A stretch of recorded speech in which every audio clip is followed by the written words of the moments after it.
Hello students, let's resume our Haryana G K quick revision classes. सो आजकल हमारी series चल रही हैं प्रीवियस ईयर्स के जो एग्जाम्स हुए हैं उन्हीं के 100 क्वेश्चंस की सीरीज चल रही है।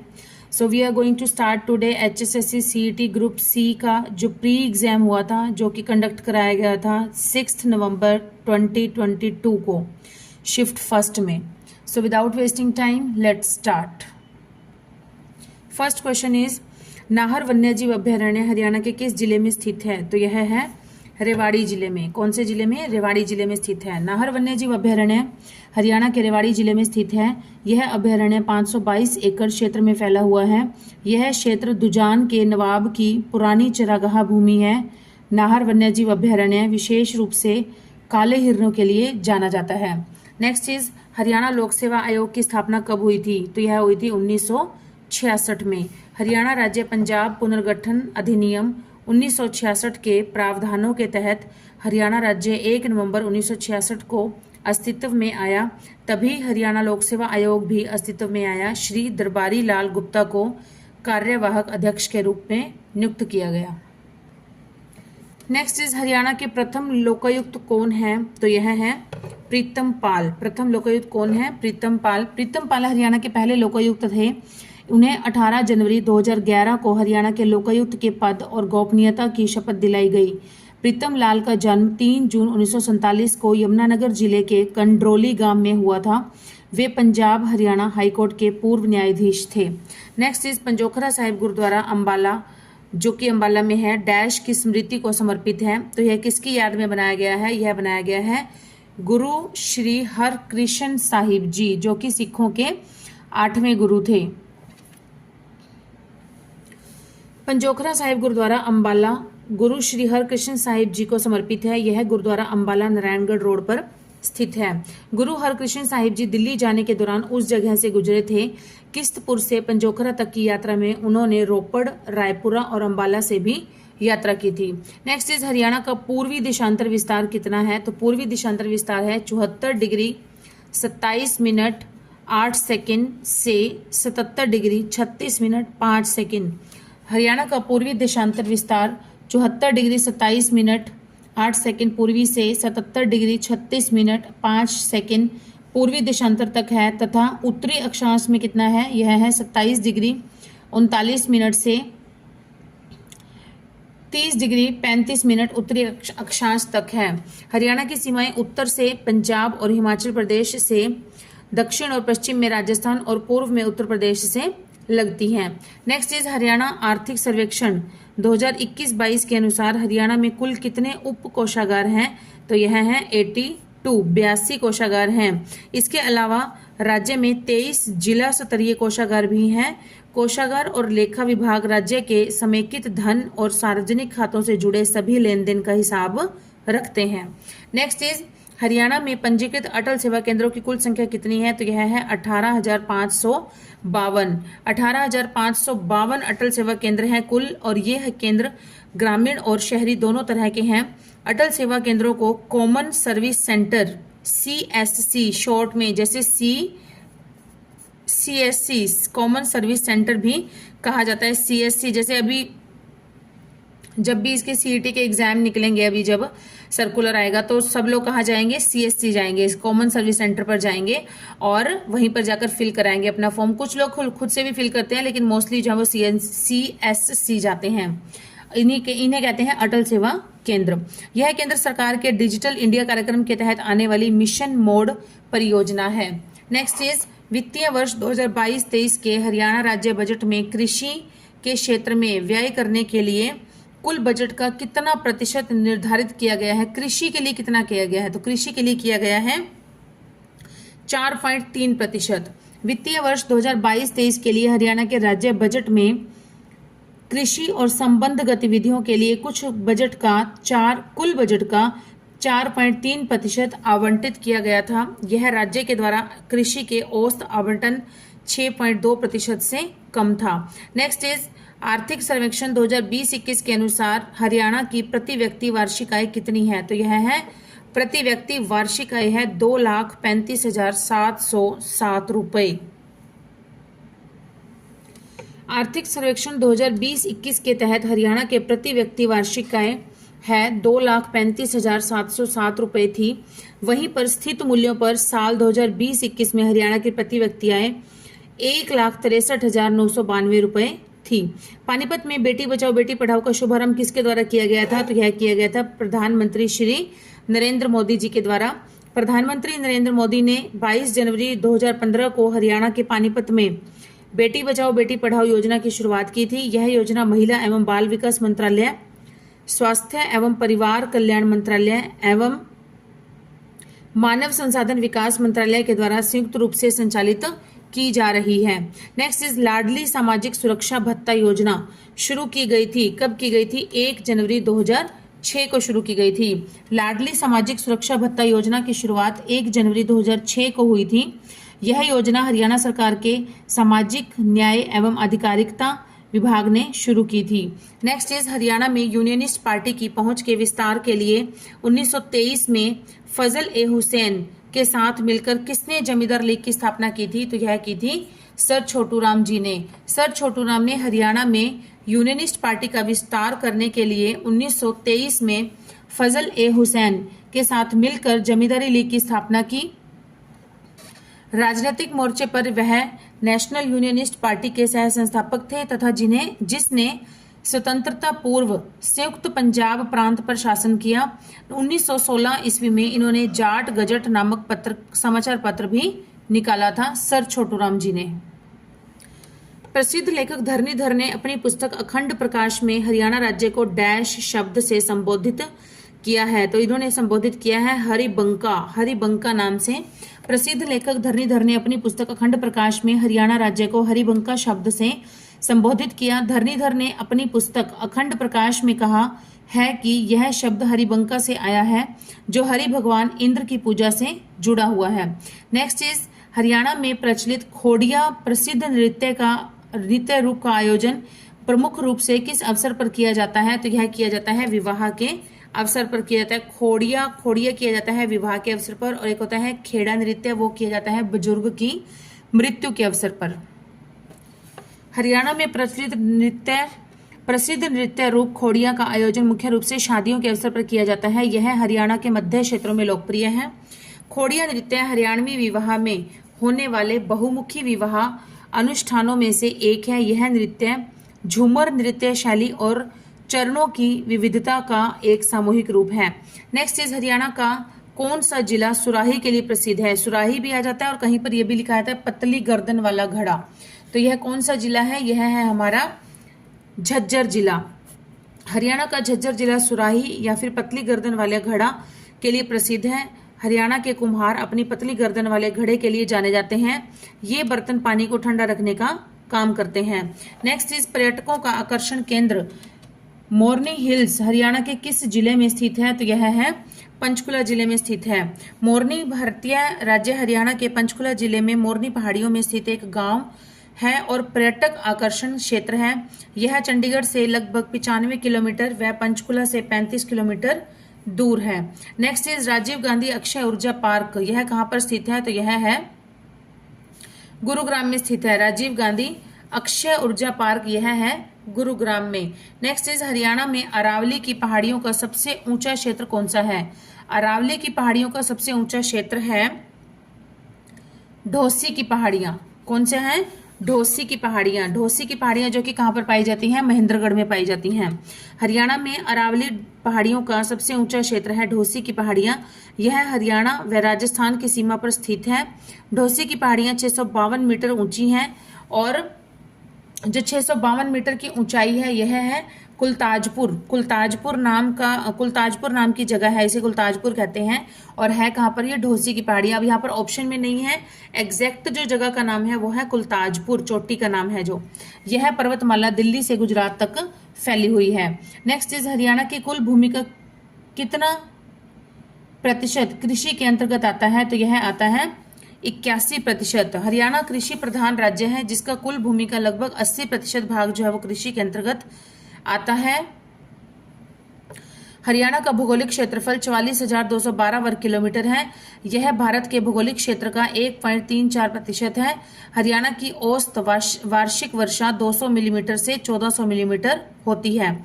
अतः दिए गए विकल्प में से उत्तर क्या हो जाएगा? ए जो है वो मोस्ट सूटेबल है, क्योंकि 80% बोला गया है, तो यहाँ पर ये 81% है।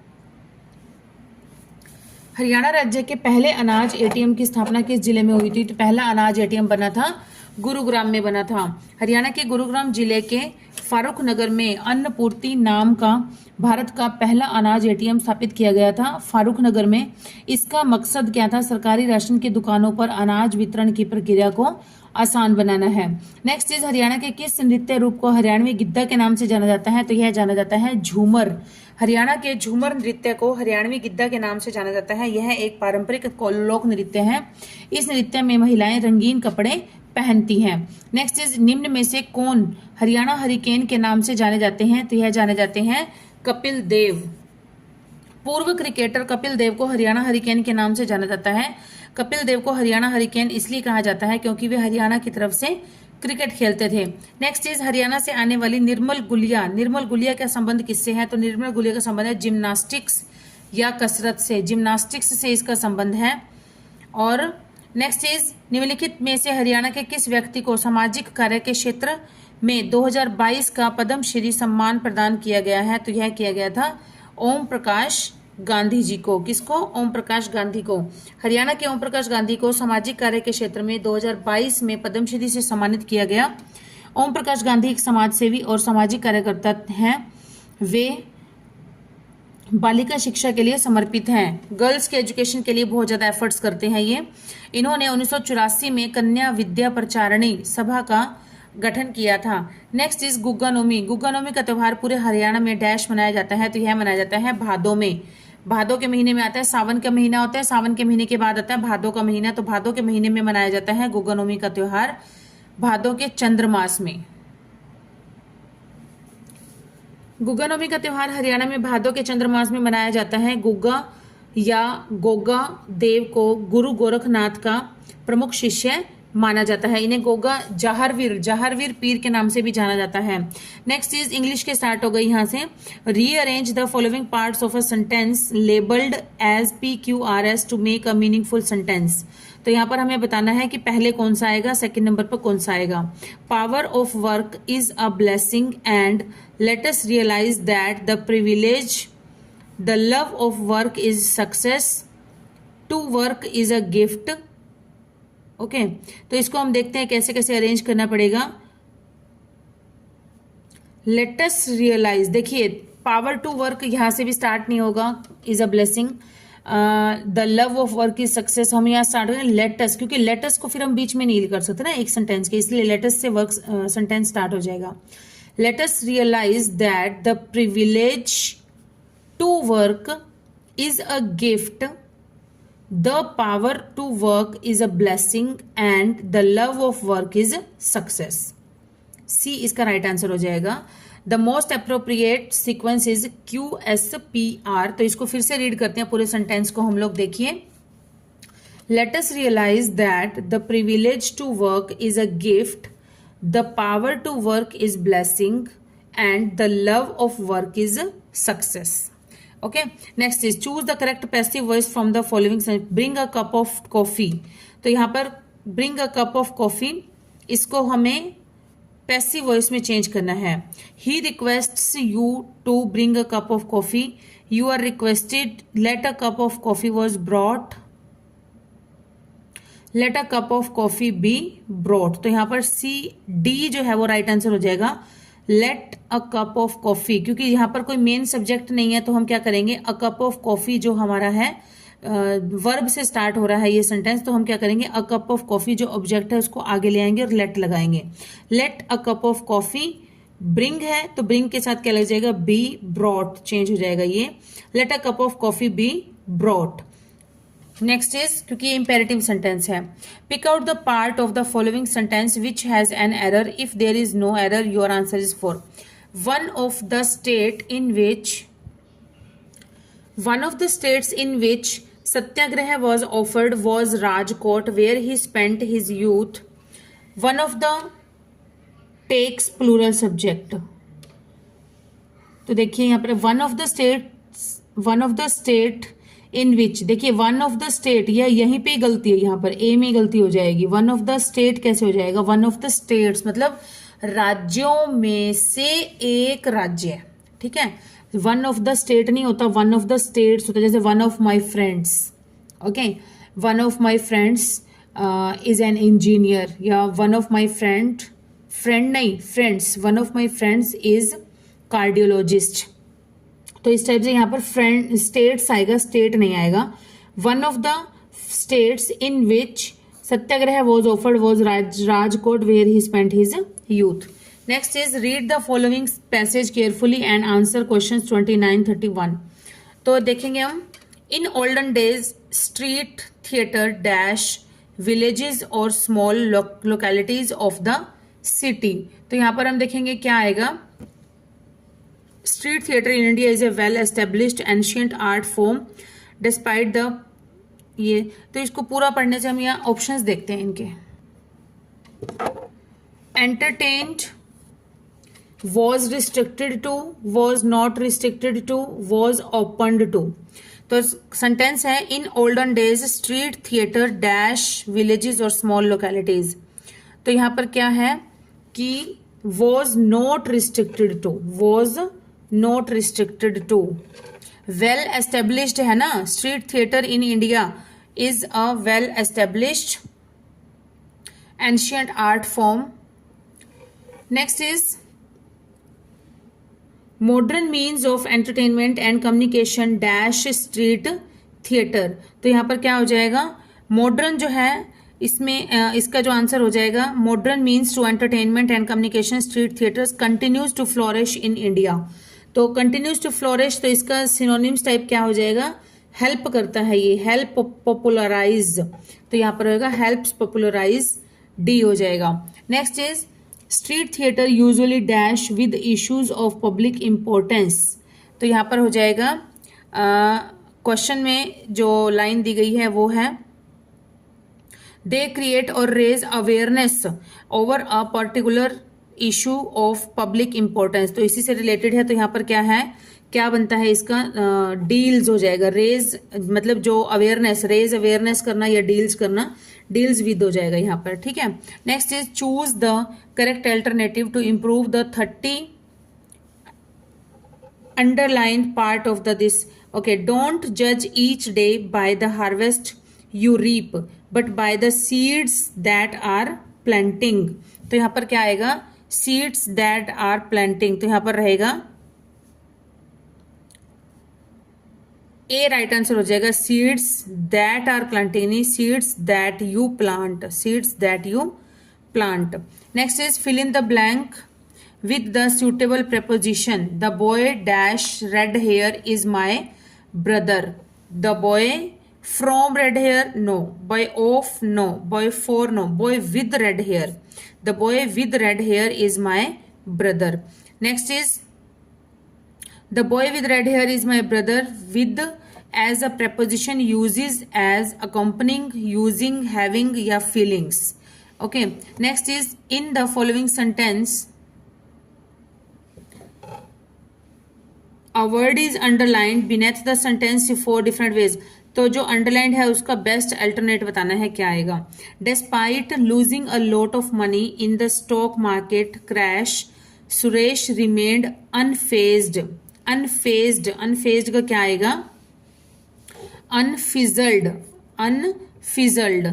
Despite losing a lot of money in the stock market crash Suresh remained unfazed. Find out the correct indirect speech of the following. She said to her father, "Will you give me sweets?" अब यहाँ पर सबसे पहले हमने क्या देखना होता है, ये देखना है कि क्वेश्चन जो है, जो रिपोर्टिंग स्पीच है वो किस चीज में है। रिपोर्टेड स्पीच ये है हमारी क्वेश्चनिंग में है। क्वेश्चनिंग में है तो हम यहाँ पर क्या लगाएंगे, सेड टू को चेंज कर देंगे, किसमें, आस्क्ड में चेंज कर देंगे, ठीक है। और she asked her father, said to को चेंज कर दिया आस्क्ड में, ओके। नेक्स्ट हो जाएगा विल। जब कोई भी रिपोर्टेड स्पीच जो है, क्वेश्चन जो है उसका सेंटेंस, क्वेश्चनिंग सेंटेंस जो है वो स्टार्ट होता है हमारा हेल्पिंग वर्ब से, किसी भी हेल्पिंग वर्ब से या मॉडल एक्सिलरी से स्टार्ट होता है, जैसे यहाँ पर विल से स्टार्ट हो रहा है, तो यहाँ पर हम इन दोनों को ज्वाइन करने के लिए जो लगाएंगे वो लगाएंगे इफ का यूज करेंगे। नेक्स्ट विल किस में चेंज हो जाएगा, वुड में चेंज हो जाएगा। ठीक है, तो यहाँ पर हम देखते हैं इफ यू किससे चेंज करेंगे, हर फादर से चेंज करेंगे तो ही हो जाएगा। If he would give me को चेंज करेंगे शी से तो लग जाएगा हर स्वीट्स। तो देखिए यहाँ पर शी हैज आस्क्ड तो बिल्कुल ही गलत है, ये तो कभी भी नहीं आता। रिक्वेस्टेड भी नहीं आएगा। यहाँ पर सिंपल क्वेश्चन पूछा गया है, प्लीज वगैरह करके आता तो हम यहाँ पर रिक्वेस्टेड लगाते हैं। तो यहाँ पर डी जो है वो देखते हैं, she asked her father, if आ गया बिल्कुल ठीक है। ही यू को चेंज किया फादर से तो ही आ गया, विल को चेंज किया तो वुड आ जाएगा। गिव मी को चेंज करेंगे शी से तो हो जाएगा her. If he would give her sweets, so D is the most relevant answer. Next, pick out the correctly spelled word. इसमें से करेक्टली स्पेल्ड वर्ड कौन सा है, तो करेक्टली है फैमिलियर। जैसे फैमिली वर्ड में होता है FAMILY होता है, वाई हटाकर यहाँ पर IAR लग जाता है, FAMILIAR हो जाता है फैमिलियर। वेल नोन, जो अच्छा जानकार हो हमारा, उसको बोलते हैं familiar. Next is pick out the antonym. Dangerous का एंटोनियम बताना है तो क्या हो जाएगा, डेंजरस हो गया बहुत ज्यादा, जिससे हमें कोई इंजरी हो सकती है, खतरनाक हो, जो है ना, भयानक हो, तो उसके लिए अपोजिट वर्ड हो जाएगा इनोक्यूअस। नेक्स्ट इज, और हार्मलेस भी हो सकता है, इसका जो है हार्मलेस भी हो सकता है, INNOCUOUS। Next is pick out the synonym of the underlined word the following sentence.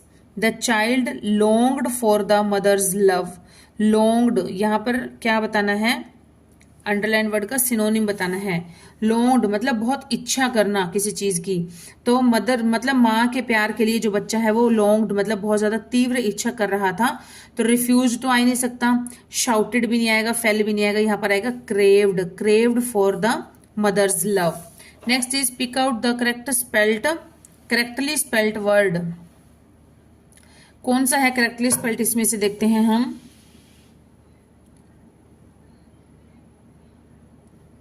इंस्टी, अच्छा इंस, यहाँ पे तो एस ही मिसिंग है, यहाँ पर भी एस मिसिंग है, तो यहाँ हो जाएगा इंस्टीट्यूशनलाइज, तो यहाँ पर हो जाएगा सी इज द राइट आंसर हो जाएगा। Next again correctly spelled word, तो सजेशन की स्पेलिंग क्या होती है, SUGGESTION,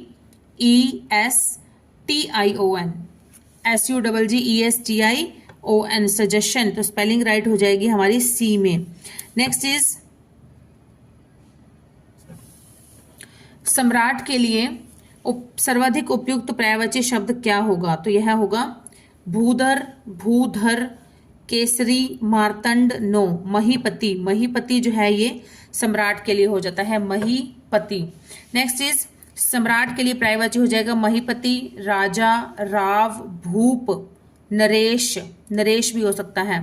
नेक्स्ट इज निम्नलिखित युग्मों में से असंगत युग्म का चयन कीजिए। ऊपर की ओर उछाला गया, उत्क्षिप्त, इंद्रियों को वश में करने वाला, इंद्रिय निग्रह, अपनी इच्छा से काम करने वाला, इच्छाचारी या स्वेच्छाचारी, पर्वत के पास की भूमि जो होती है ऊसर। तो यहाँ पर जो है असंगत मतलब जो गलत है, गलत कौन सा है, गलत है हमारा डी ऑप्शन, पर्वत के पास की भूमि। पर्वत के पास की भूमि को ऊसर नहीं कहते, कहते हैं उपत्यका कहते हैं।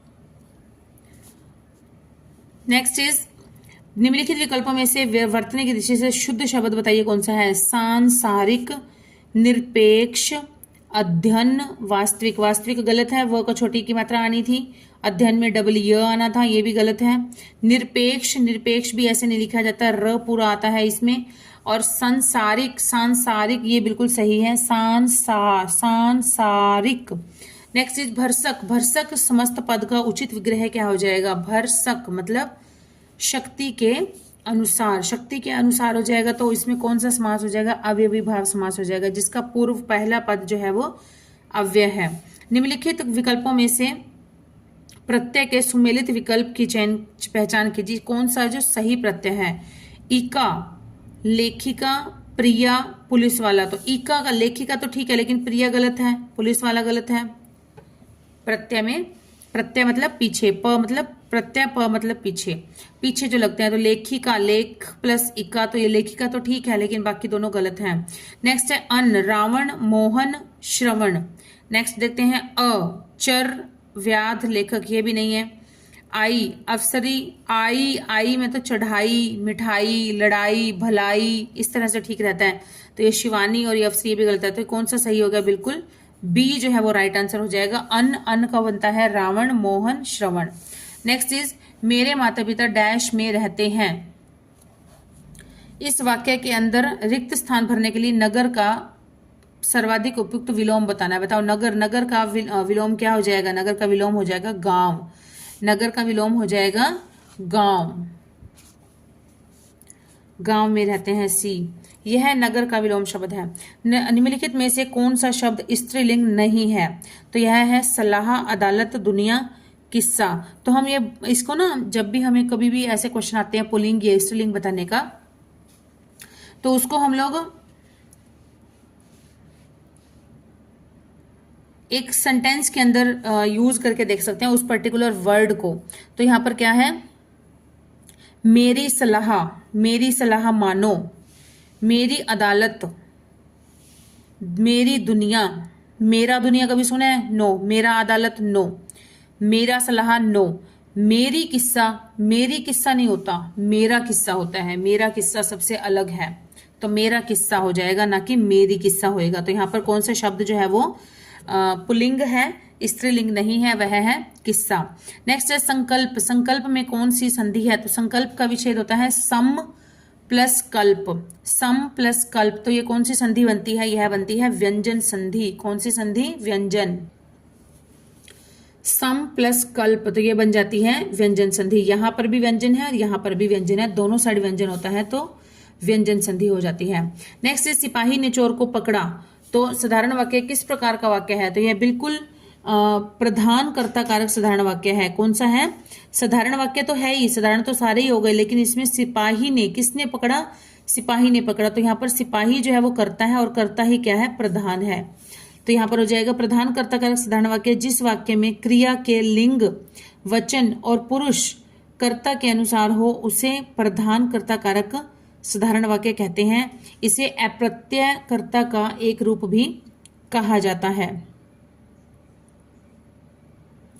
नेक्स्ट इज बड़बड़ाना, खटखटाना और भनभनाना शब्दों में क्रिया के कौन से प्रकार का धातु का प्रयोग किया गया है? तो यह किया गया है अनुकरण धातु। अनुकरण मतलब रिपीट हो जाती है, जिसमें किसी ध्वनि के अनुकरण पर बनाई जाती हैं, जो कि किसी चीज की आवाज के, जैसे खटखटाना, जैसे कोई दरवाजा खटखटा रहा है, खटखटाना दरवाजे के खटखटाने की आवाज है, दरवाजे को बजाने की आवाज है।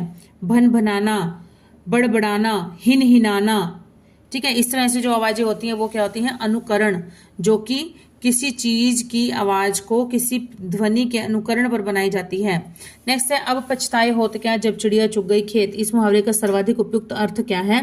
तो यह हो जाएगा अब पछताए मतलब जब अवसर ही बीत गया तब उसके बाद पछताने से कोई फायदा नहीं होता है। तो यहाँ पर इसका हो जाएगा अवसर बीत जाने पर व्यर्थ पछताना।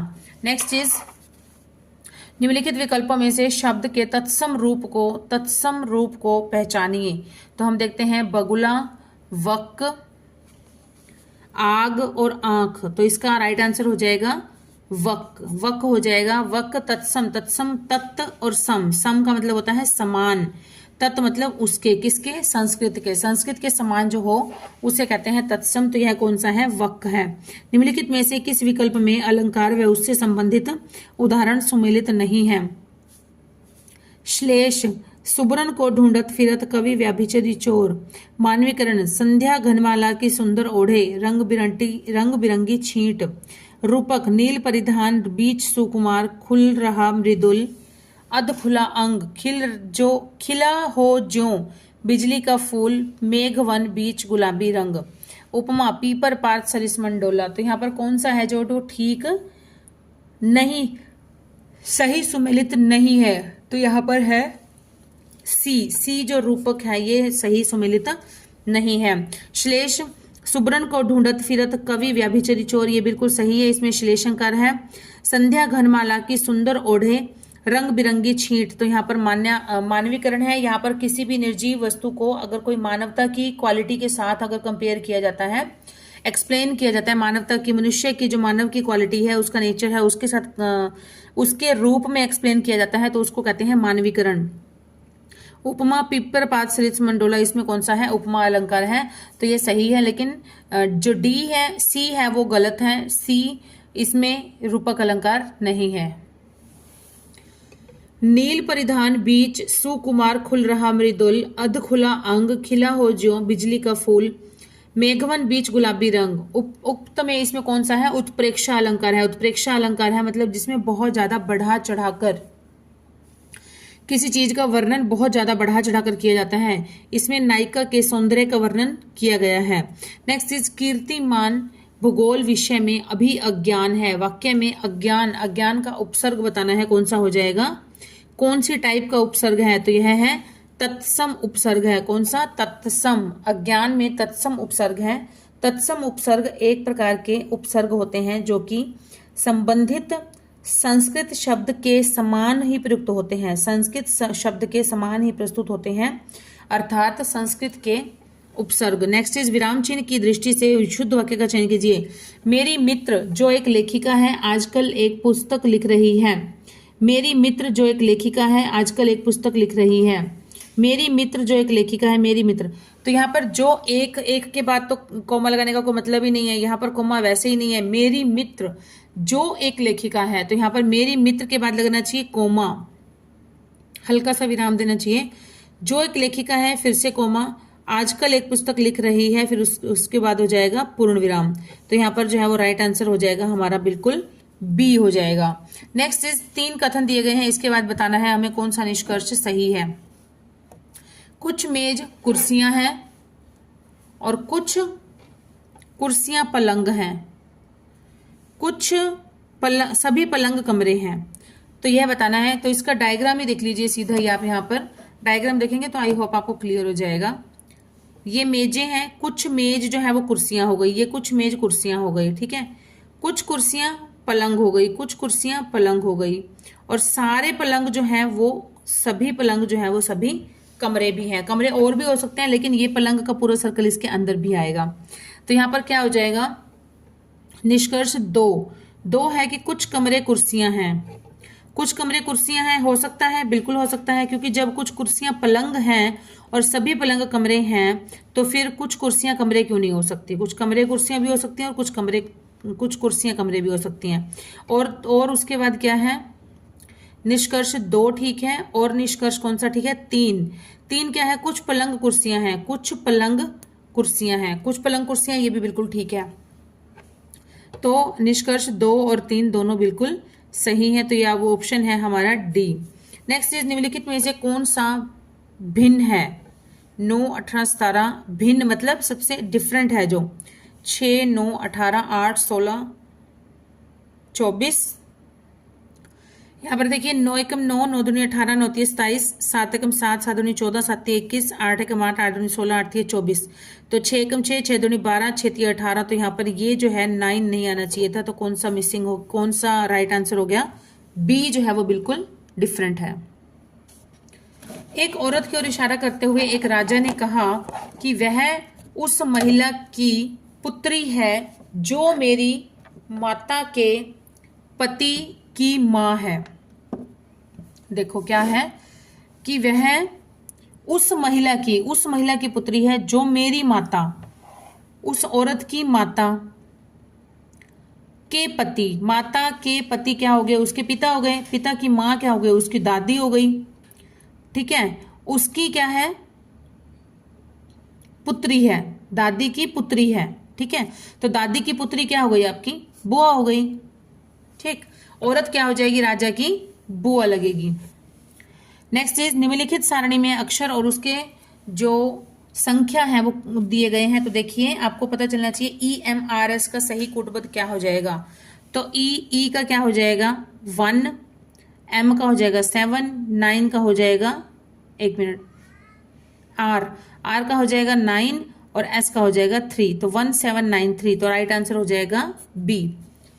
नेक्स्ट इज एक बस चालक पी से क्यू स्थान तक 5 अलग अलग रूट के बारे में जानता है। 5 अलग अलग रूट के बारे में जानता है और वह क्यू से आर तक 3 अलग अलग रूट जानता है और आर से एस तक 2 अलग अलग रूट के बारे में जानता है और पी से एस तक कितने रूट के बारे में जानता है, तो ये बताना है। तो हम देखेंगे पी से एस तक।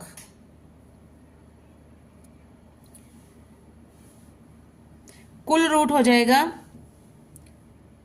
5 गुणा 3 गुणा 2 बराबर में 30 हो जाएगा। नेक्स्ट इज नीचे दिए गए शब्द के वर्णों का प्रयोग करके बनाए जा सकने वाले शब्द को ज्ञात कीजिए। कंसोलिडेट, कंसोलिडेट में क्या बनेगा हमारा वर्ड देखो, NASAL, NASAL, 2 बार ए नहीं है, गलत हो गया हमारा, ये बी कट गया। LOCAL, L 2 बार नहीं है, ये भी कट गया। LEN, TIL नहीं, फिर ये 2 बार एल नहीं है इसमें, ठीक है, तो यहाँ पर क्या बनेगा डिटेल, DETAIL, तो ये वर्ड बन जाएगा डिटेल, जो है वो इसके लेटर्स को यूज करके बनेगा। यदि किसी कूट भाषा में मैंगो को 13114715 के रूप में लिखा जाता है तो उसी कूट भाषा में फाइट को कैसे लिखा जाएगा। तो यहाँ पर पहले हम देखते हैं मैंगो, मैंगो के क्या है, एम का कौन सा प्लेस होता है 13, ए का 1, एन का 14, उसके बाद है जी का होता है 7 और ओ का होता है 15, तो मतलब जो भी इसकी अल्फाबेटिकल प्लेस वैल्यू है उसी को लिख देना है, तो वही राइट आंसर हो जाएगा। एफ का क्या होता है 6 होता है, आई होता है 9, जी होता है 7, 8 और टी होता है 20, टी होता है T20, टी को तो आप कभी भूल ही नहीं सकते क्योंकि T20 मैचेस होते हैं T20, ठीक है, आप T20 हमेशा आपको याद रहेगा। नेक्स्ट इज ऐसे संख्या संयोजन का चयन कीजिए जिसके अनुसार अक्षरों को व्यवस्थित करने के लिए एक साथ व्यवस्थित किए जाने से एक सार्थक शब्द बन जाए। तो हम देखते हैं NTEROM, तो क्या बनेगा MENTOR, मेंटर, मेंटर बन जाएगा। तो एम कौन सा है 635, 631 हो जाएगा हमारा डी आंसर। नेक्स्ट इज निम्नलिखित में से कौन सा पद सबसे अलग है, 0, केयर, पेल और स्टार। तो यहां पर सभी में क्या है देखो, ई और ओ दो कॉन्सोनेंट, 2 जेड और आर 2 कॉन्सोनेंट है, 2 वोवल हैं। ए और ई 2 वोवल हैं, 2 कॉन्सोनेंट है, सी आर। ए और ई 2 कॉन्सोनेंट है, 2 स्वर है और 2 व्यंजन है। स्टार STAR, तो इसमें क्या है अकेला ए ही एक स्वर है, बाकी तीनों क्या है व्यंजन है, इसलिए सबसे डिफरेंट क्या हो जाएगा डी हो जाएगा। नेक्स्ट इज ऐसे सही विकल्प का चयन कीजिए जिसमें कि चौथा पद तीसरे पद से उसी प्रकार से संबंधित हो जैसे कि दूसरा पद पहले से संबंधित है। तो देखिए कैसे होएगा ये, भेड़, मेमना, तितली, डैश। तो भेड़ का जो बेबी होता है, भेड़ का जो बच्चा होता है उसको कहते हैं मेमना, और तितली, तितली के बच्चे को क्या कहेंगे, तितली के बच्चे को कहते हैं लार्वा। क्या कहते हैं, लार्वा। नेक्स्ट इज नीचे दिए गए सही विकल्प का चयन कीजिए जिसमें युग्म के 2 पद नीचे दिए गए युग्म की तरह ही संबंधित हों, A1, B2, C3, D4। ठीक है, 1 2 3 4 लगा रखा है इसमें। तो G15 बिल्कुल गलत है, H15 नहीं होता, G तो 7 होता है, H8 होता है, गलत। W5 X6 ये भी गलत है बिल्कुल। M11 नहीं होता है, M हमने पढ़ा अभी अभी 13 होता है, M होता है 13, तो ये भी गलत है। P जो है वो 16 होता है, Q 17 होता है, R18 S19, तो यहाँ पर C जो है वो बिल्कुल सही हो जाएगा। P16 Q 17 ratio R18 S19 दिए गए युग्म के समान है क्योंकि प्रश्न में अक्षर के नीचे उसी क्रम संख्या लिखी गई है जो विकल्प C के बराबर है। नेक्स्ट इज 5 व्यक्ति एक पंक्ति में उत्तर दिशा की ओर मुंह करके बैठे हुए हैं। सुनीता पंकज के एकदम बाईं ओर है, दाईं ओर है, और कमल राजा के साथ बैठा है जो बिल्कुल बाईं ओर छोर पर बैठा है, तथा तारा जो है वो कमल के साथ नहीं बैठी है। सुनीता के साथ कौन बैठे हैं? तो यहाँ पर देखेंगे सबसे पहले हम कमल राजा के साथ बैठा है जो बिल्कुल बाईं ओर है, बिल्कुल बाईं ओर है, तो बिल्कुल बाईं ओर हमने इसको बिठा दिया। ठीक है, तो कमल जो है वो इसके साथ बैठा है, तो बाईं ओर ये सबसे कॉर्नर पर ये है, तो इसके साथ कमल इधर हो गया। ठीक है, और सुनीता जो है वो पंकज के एकदम दाईं ओर बैठी है, पंकज के दाईं ओर सुनीता को बिठा दिया हमने। तारा जो है वो कमल के साथ नहीं बैठी है, यहाँ पर ये यहाँ पर नहीं बैठी है, तो यहाँ पर क्या हो जाएगी, तारा हो जाएगी। तो इस तरह से इनका सीक्वेंस हो जाएगा। सुनीता के साथ कौन कौन बैठे हैं, पंकज और तारा बैठे हैं, सुनीता के साथ बैठे हैं पंकज और तारा। नेक्स्ट इज, जब आप किसी ऐतिहासिक स्थल का दौरा करते हैं तो आप प्रयत्न करते हैं क्या? मात्र एक स्थान से दूसरे स्थान पर घूमकर समय व्यतीत करना, अपने मित्रों के साथ आनंद लेना, डिजाइन के सांस्कृतिक एवं सामाजिक पहलू का पता लगाना, फोटो लेना और एक नीरस जीवन से अंतराल का आनंद लेना। बिल्कुल सही है डी। जब भी हम किसी भी जगह पर यात्रा करने के लिए जाते हैं, ट्रिप पर जाते हैं, तो हमारा सबसे ज्यादा क्या होता है, हम वहां पर फोटोज लेते हैं ताकि अपनी मेमोरीज को हम अपनी बना सकें। और दूसरा हम करते हैं कि जो हमारी डेली रूटीन की जो लाइफ होती है, जिससे हम बोरिंग होकर अपना कहीं ट्रिप बनाते हैं, कहीं घूमने जाते हैं, तो वहां जाकर हम अपना फुल टू एंजॉय करते हैं। नेक्स्ट इज, निम्नलिखित संख्या श्रृंखला में प्रश्न चिन्ह के साथ क्या आएगा? 99, 80, 63 डैश। तो देखते हैं क्या है। 99, 80, तो इसका डिफरेंस कितना हो गया? 19 का। 80, 63 डिफरेंस हो गया 17। 63 अभी यहाँ क्वेश्चन मार्क है, अभी पता नहीं है। 35, 24, 11, 24, 15, 9। तो ये क्या हो रहा है, 2 के डिफरेंस से कम होता जा रहा है। 19 से 17, 15 होना चाहिए। फिर 63 के बाद कितना कम होना चाहिए? 15 होना चाहिए। तो 63 में से 15 माइनस करेंगे तो 48 आ जाएगा। तो 48 से 35 का डिफरेंस कितना बनता है? 13 बनता है। तो यहाँ से हमारी वेरिफिकेशन भी हो गई कि हमने जो राइट किया, मतलब जो आंसर किया है वो बिल्कुल राइट है, डी। नेक्स्ट इज, निम्नलिखित संख्यात्मक श्रृंखला में प्रश्न चिन्ह के स्थान पर, अच्छा फिर से सेम वैसे ही आ गया है, प्रश्न चिन्ह के स्थान पर क्या आएगा? तो हम देखते हैं, लेट्स सी। 14, 19, 35, 59। 14, 19, 35, 59 डैश 179 और 299। तो हम देखते हैं कैसे कैसे कर रखा है इन्होंने। 2 का वर्ग प्लस में 10, 3 का वर्ग प्लस 10, 5 का वर्ग प्लस में 10, 7 का वर्ग प्लस में 10, 11 का वर्ग, मतलब जो अभाज्य संख्याएं हैं, अभाज्य संख्याएं ले रखी हैं और उनका वर्ग करके प्लस में 10 10 10 10 कर रखा है। तो यहाँ पर हो गया 59, ये क्या हो गया? 7 का वर्ग हो गया प्लस में 10 हो गया, तो 7 का वर्ग 49 प्लस में 10 इतना होगा। तो 7 के बाद कौन सी आती है भाज्य संख्या? 11। 11 का वर्ग हो गया 121, 121 में 10 जोड़ा तो आएगा 131। तो आंसर रहेगा हमारा B. Next is, apical meristem के बारे में निम्नलिखित में से कौन सा कथन सही है? यह तने तथा जड़ के बढ़ते हुए सिरे पर होता है और तने तथा जड़ की लंबाई को बढ़ाता है, यही इसका राइट आंसर है। शीर्षस्थ विभज्योजक एपिकल मेरिस्टेम तनों और जड़ों के सिरों पर मौजूद होता है, जो यह जड़ तथा तने की लंबाई को बढ़ाता है। पार्श्व विभज्योक के कारण तने या जड़ का घेरा बढ़ जाता है। नेक्स्ट है, कोई वस्तु 3 सेकंड में 9 मीटर चलती है और अगले 5 सेकंड में 23 मीटर की दूरी तय करती है, उस वस्तु की औसत गति क्या होगी? तो हम निकालते हैं गति, चाल बराबर दूरी बटा समय। तो दूरी कितनी है? 9 मीटर और 23 मीटर, तो 9 और 23 कितना हो जाएगा? 32। और नीचे समय का करेंगे, कुल समय कितना हो जाएगा? 3 सेकंड प्लस 5 सेकंड, तो 3 और 5 8 हो जाएगा। तो इसकी जो औसत चाल हो जाएगी, एवरेज जो इसकी स्पीड हो जाएगी, वो हो जाएगी 4 मीटर पर सेकंड। नेक्स्ट इज, विश्व ओजोन दिवस 2022 की विषय वस्तु क्या है? तो यह है डी, मॉन्ट्रियल प्रोटोकॉल एट 35, पृथ्वी पर जीवन संरक्षण के लिए वैश्विक सहयोग, पृथ्वी पर जीवन संरक्षण के लिए वैश्विक सहयोग, यही इसका विश्व ओजोन दिवस 2022 का विषय वस्तु है। और यह कब मनाया जाता है?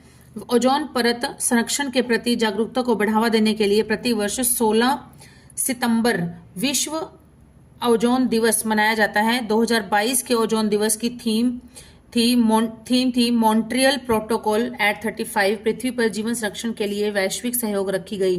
नेक्स्ट इज, HTTPS डैश का परिवर्णी शब्द है जिसको संवेदनशील जानकारी डालते समय उपयोग किया जाना चाहिए? तो यह है hyper text transfer protocol secure, HTTPS ये होता है hyper text transfer protocol secure, hyper text transfer protocol secure.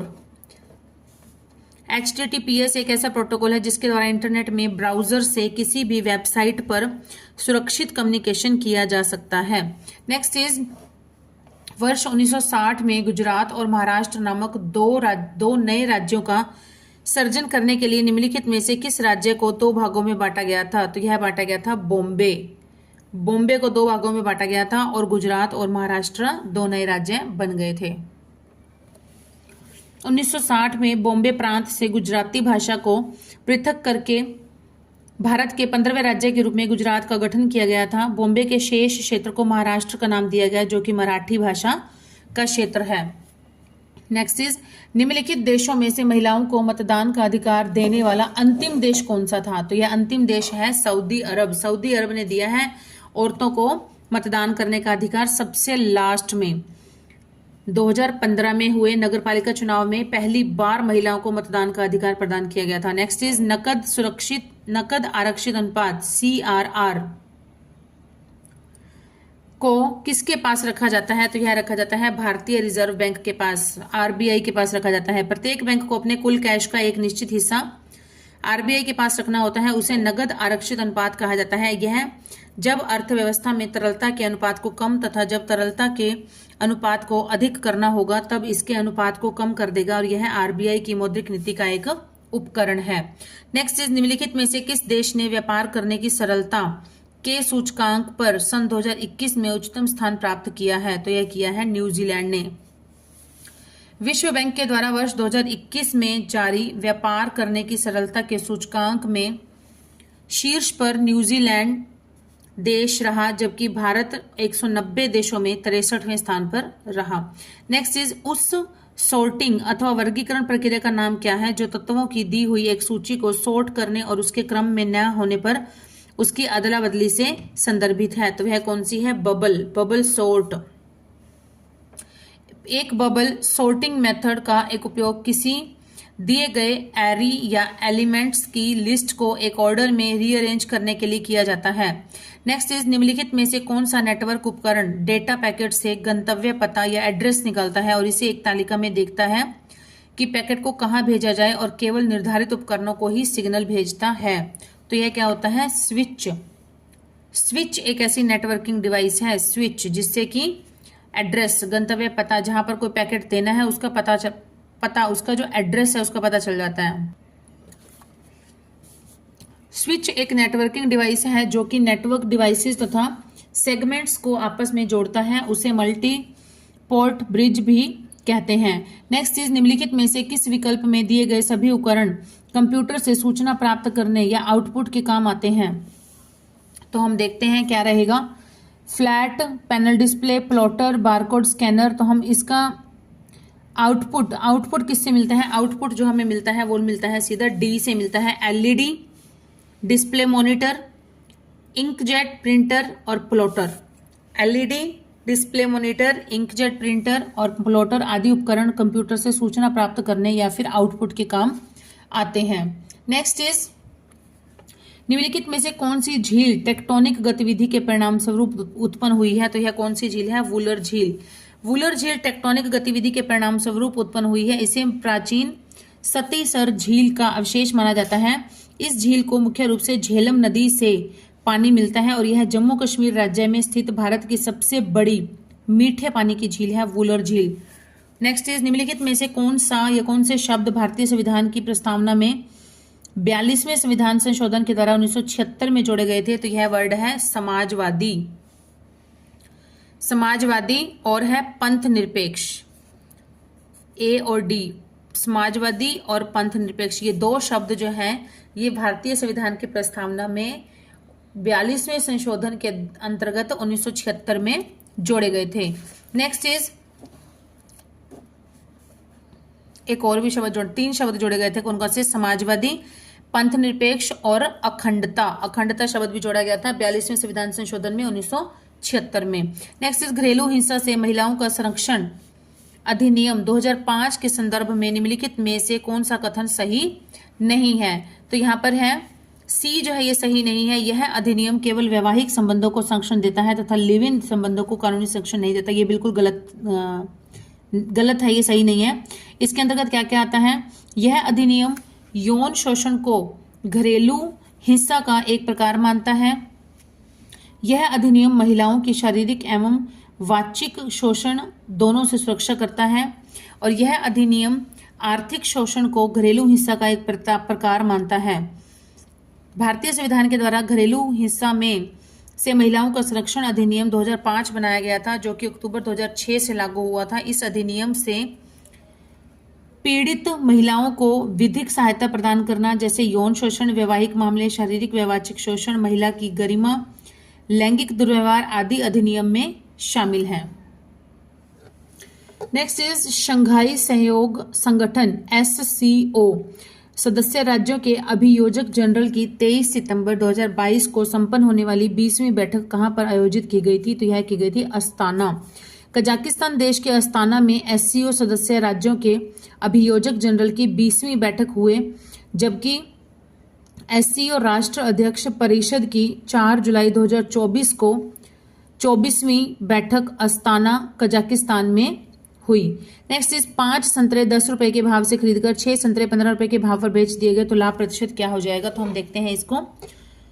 यहाँ पर हम कैसे करेंगे, देखिए 10 रुपए के भाव से खरीदे गए थे 5 संतरे और 15 रुपए के भाव से बेचे गए 6 संतरे। तो हमें सबसे पहले हमें क्या करना है, जो भी वस्तु की संख्या होती है, जो उसकी क्वांटिटी होती है, क्वांटिटी जो है वो बिल्कुल सेम होनी चाहिए, क्योंकि 5 खरीदे 6 बेचे तो ऐसे हमारा जो है सही डेटा जो नहीं आएगा आंसर निकल के।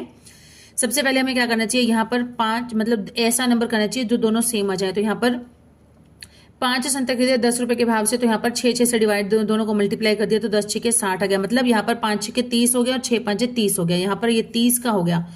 दोनों की जो क्वांटिटी है वो इक्वल कर दी कि 30 संतरों का जो क्रय मूल्य है वो 60 हो गया और 30 संतरों का जो विक्रय मूल्य है वो 75 हो गया। समझे? तो अब बिल्कुल इजी हो जाएगा। किसी भी जरूरी नहीं कि 30 करना है आपको, आप कोई भी ऐसा डिजिट ले लीजिए जो कि दोनों से सेम डिवाइड हो जाए, उस हिसाब से आप इसको मल्टीप्लाई करके कर सकते हैं। तो इसका हो जाएगा 75। लाभ कैसे निकालते हैं, विक्रय मूल्य माइनस में क्रय मूल्य है, 75 माइनस 60 तो ये हो जाएगा 15/60 गुणा में, यहाँ पर 60 नहीं आएगा, यहाँ पर 100 आएगा। प्रतिशत निकालना है तो 100 में, और क्रय मूल्य पर लाभ प्रतिशत हानि निकालते हैं तो नीचे हमेशा क्रय मूल्य आ जाता है, नीचे आ जाएगा 60। 15/60 गुणा में 100, 1/4 ये हो जाएगा 25%। ठीक है। नेक्स्ट इज, यदि किसी धनराशि पर 17 से 1/2% वार्षिक दर से 15 मास का साधारण ब्याज उसी धनराशि पर 12 से 1/2% वार्षिक दर पर 8 मास के साधारण ब्याज से 32 रुपए 50 पैसे अधिक है तो धनराशि क्या होगी? तो हम देखते हैं। तो इसका सॉल्यूशन आप यहाँ पर देख सकते हैं, अच्छे से दिया गया है। इसका राइट आंसर हो जाएगा 3120 रुपए, आंसर हो जाएगा डी ऑप्शन। नेक्स्ट इज, ए एक कार्य को 15 दिन में तथा बी उसी कार्य को 20 दिन में पूरा करता है। यदि दोनों मिलकर उस काम को 4 दिन में पूरा करते हैं तो कार्य का कितना भाग बाकी, अच्छा 4 दिन तक करते हैं तो कार्य का कितना भाग बाकी रह जाएगा? तो देखते हैं हम इसको कैसे करना है। ए करता है 15 दिन में और बी करता है 20 दिन में, तो दोनों का एलसीएम निकाला, टोटल हो गया 80। तो कुल काम कितना, 80 कैसे हो जाएगा, 60 हो जाएगा।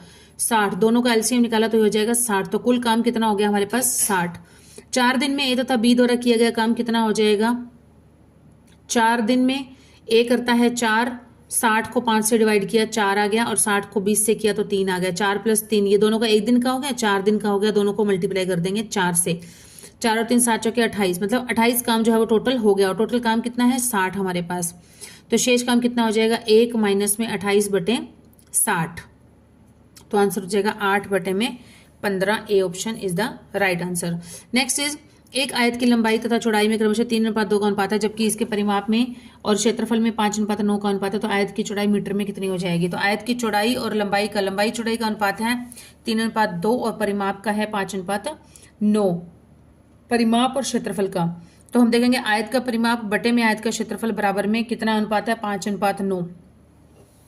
परिमाप का फॉर्मूला क्या होता है? परिमाप का फॉर्मूला होता है 2 × लंबाई प्लस चौड़ाई, 2 × L 2 × L + B।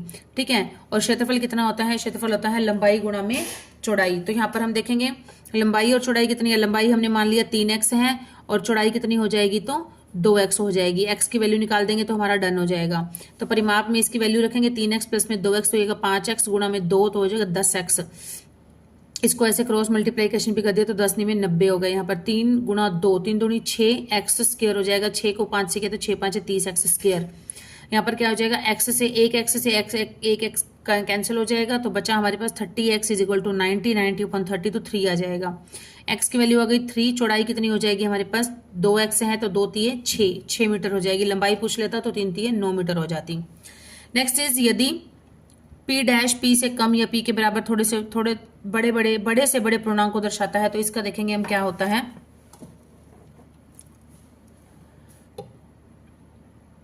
इसका राइट आंसर हो जाएगा 5 हो जाएगा इसका, देख लीजिएगा।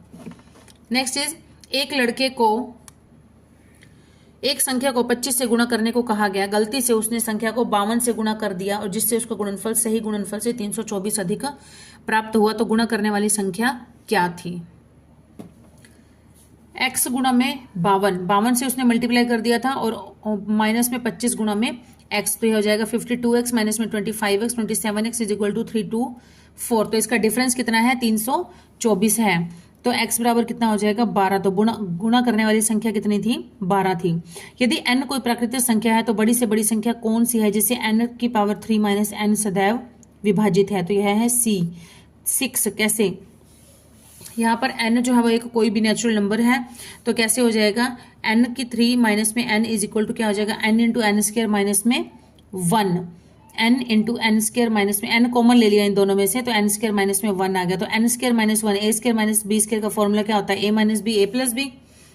तो इस तरह से हो जाएगा, मान रखेंगे तो क्या हो जाएगा 1 2 और 3। हमने n को मान लिया 2 है तो 2 माइनस 1 कितना होता है 1 और 2 प्लस 1 कितना होता है 3। तो यहाँ पर हो जाएगा 2 गुणा 3, अगर 3 रखते हैं तो 2 3 4 हो जाएगा, अगर 4 रखते हैं तो 3 4 5 हो जाएगा। तो यहाँ पर क्या है कि n की 3 माइनस n जो कि एक सदैव 6 से विभाजित रहेगी। इसमें कोई भी डिजिट रखेंगे n की जगह पर हम तो उसमें क्या आ जाएगा 3 और 2 का मल्टीपल तो आएगा ही आएगा, इसलिए क्या हो जाएगा वो हमेशा 6 से विभाजित होती रहेगी। Next question is y into x plus 3, y x plus 3 के समानुपाती है तथा y इज इक्वल टू 8 है तो जब x इज इक्वल टू 1 है तो x बराबर 2 के लिए y का मान क्या हो जाएगा। तो यहाँ पर इसका आंसर हो जाएगा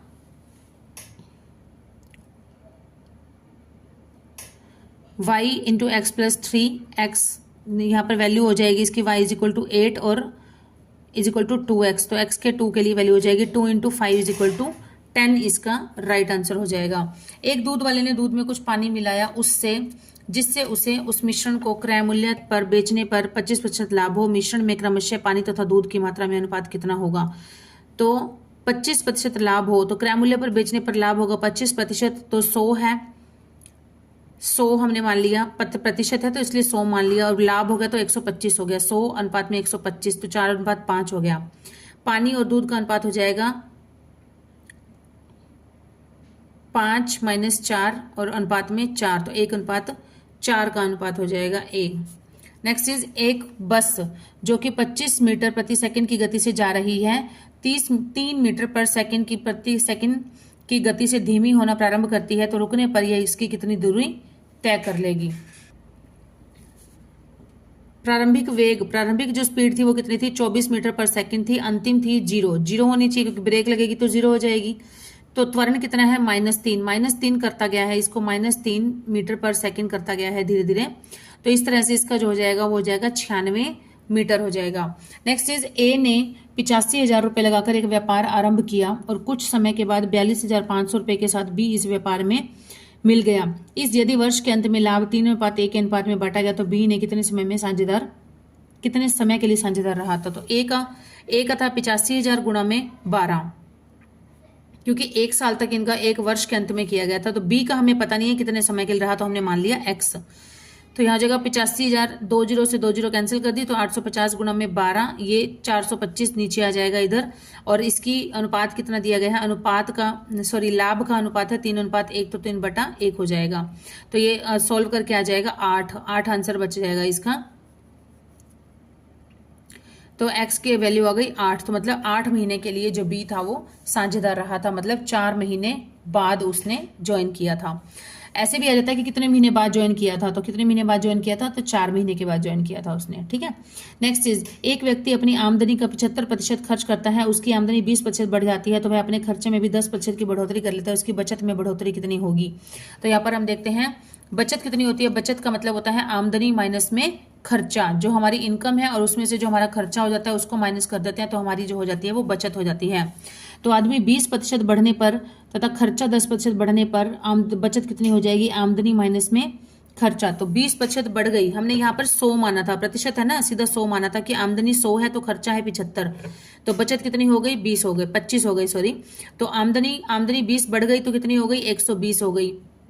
120 माइनस में खर्चा कितना बढ़ गया था, 10, तो 75, पहले 75 था तो 75 का 10% बढ़ गया, तो 75 गुणा 110/100, तो 0 से 0 कैंसिल, 75 गुणा में 11, 165/2, तो ये आ जाएगा 120 में से माइनस किया तो 37.5। तो बचत में बढ़ोतरी कितनी हो जाएगी, बचत ये इतनी, अब बचत कर रहा है लेकिन पूछा क्या गया है, बचत में बढ़ोतरी कितनी हो जाएगी। तो बढ़ोतरी हो जाएगी, पहले कितनी बचत होती थी 25, 37.5 माइनस में 25 बटे में जो पहले की बचत होती थी वो उसी का ही लिखा जाएगा नीचे 25, तो 12.5/25, तो ये हो जाएगा 50% हो जाएगा। नेक्स्ट इज, एक प्राकृत संख्याओं की सूची में 15 मिलाने पर माध्य जो है वो 2 से बढ़ जाता है। एक नई सूची में 1 मिलाने पर संख्याओं का माध्य 1 से घट जाता है। वास्तविक सूची में कुल कितनी संख्याएं हैं, तो यह है, देखते हैं कितना है। माना सूची में संख्याएं हैं n, तो उनका माध्य कितना हो जाएगा x, और इनका योग कितना हो जाएगा n इंटू एक्स। तो प्रश्न के अनुसार क्या हो जाएगा, nx प्लस में 15 बटे में n+1 is equal to x plus 2, माध्य जो है वो 2 बढ़ जाता है, तो इसको सॉल्व करके आ जाएगा हमारे पास 2n plus x is equal to 13। Next है nx प्लस में 15 प्लस में 1, तो ये हो जाएगा हमारे पास, नई सूची में अगर 1 मिला दिया हमने तो कितना हो जाएगा हमारा, ये संख्याओं के माध्य 1 से घट जाता है, तो x+2, पहले माध्य था x+2, अब कितना हो जाएगा, -1 हो जाएगा। तो इसको सॉल्व किया हमने, वैल्यू आ गई हमारे पास x की 4 आ जाएगी, n की वैल्यू आ जाएगी हमारे पास 4, तो कुल संख्याएं कितनी हो जाएंगी हमारे पास, 4 आ जाएंगी।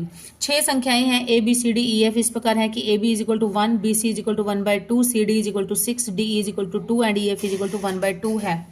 तो ए बी अनुपात में बी ई अनुपात में सी एफ का मान क्या हो जाएगा, तो हम इन सब की वैल्यू पुट कर देंगे। देखिए कैसे, हमें निकालना है A B, AD is equal to कितना हो जाएगा, A B C D upon में बी सी, मतलब इस तरह से रखना है कि ए बी सी डी, जैसे बी सी कैंसिल हो जाएगा तो क्या बच जाएगा हमारे पास, एडी बच जाएगा। इस तरह से बी ई के लिए कैसे हो जाएगा हमारे पास, बीई के लिए हो जाएगा बी सी और डीई, बी सी और डीई दोनों की वैल्यू रख के नीचे में सी डी, तो सी डी कैंसिल हो जाएगा बीई, मतलब उस तरह से हमें सॉल्व करना है, इनकी वैल्यू पुट करेंगे। तो वैल्यू पुट करेंगे, ए बी और सी डी की वैल्यू कितनी है, 1 × 6 है, 1 × 6 अपॉन में BC की वैल्यू है 1/2, तो ये कैंसिल करके आ जाएगा हमारे पास 12। तो इस तरह से सबकी वैल्यू हम निकाल लेंगे, वैल्यू पुट करके, तो हमारे पास आ जाएगा एडी है 12 अनुपात में 1/6 अनुपात में 3/2, तो इसके एलसीएम निकाल के तो ये हमारे पास हो जाएगा 72 अनुपात में 1 अनुपात में 9, राइट आंसर हो जाएगा 72 अनुपात में 1 अनुपात में 9, A is the right answer. Now this is the last question of this question paper. A की आमदनी का 5% बी की आमदनी के 15% के बराबर है और बी की आमदनी का 10% सी की आमदनी के 20% के बराबर है। यदि सी की आमदनी 2000 रुपये है तो ए बी सी की आमदनी का योगफल कितना हो जाएगा। तो देखिए, ए की आय का 5% कितना है, बी की आय के 15% के बराबर है, बट बी की आय का 10% सी की आय का 20% के बराबर है। तो हम देखेंगे ए अपॉन में बी कितना है, 5 बटे में ए बटे में बी, तो ए की आय का 5% तो 15 बटे में 5, और बी की आएगा ये हो जाएगा हमारे पास 20 बटे में 10। ए अनुपात बी अनुपात सी, तो तीनों का अनुपात रखा जब हमने, यहाँ पर क्या हो जाएगा हमारे पास 3, अच्छा इसको हमने काट के लिखा है 3 बटे में 1 और 2 बटे में 1, तो ये हो जाएगा 3 1 1, ठीक है। तो ये हो जाएगा 3 1 1 और 2 2 1, 3 दूनी 6, 2 एकम 2 और 1 एकम 1, तो c इज इक्वल टू हो जाएगा 1x हो जाएगा। c का 1 ही आता है, तो 1x इज इक्वल टू हमें गिवन है कितनी 2000, तो a plus b plus c कितनी हो जाएगी 6 प्लस 2 प्लस 1 गुणा में x कितनी है 2000, तो ये हो जाएगी 9, 6 2 8 और 1 9, 9 गुणा में 2000 हो जाएगा 18,000 रुपये। तो ए बी तथा सी तीनों की आमदनी कितनी हो जाएगी टोटल 18,000 रुपये हो जाएगी। अगर इसी में ही हमारे से अलग अलग पूछ ली जाए तो कितनी हो जाएगी, अगर अलग अलग पूछ ली जाए तो कितनी हो जाएगी हमारे पास 6 दूनी 12,000 और 2 दूनी 4,000 और यहाँ पर 2,000 है ना।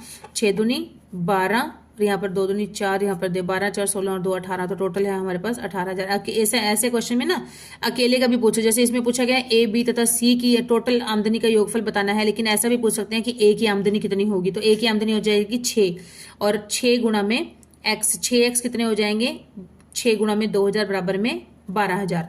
ठीक है, तो आप इसको इस तरह से भी सॉल्व कर सकते हैं। तो ठीक है स्टूडेंट्स, आज की हमारी क्लास यहीं पर ही स्टॉप करते हैं और जल्दी मिलेंगे नई क्लास में नए क्वेश्चन पेपर के साथ। Till then keep studying and keep hard working and keep supporting my channel please.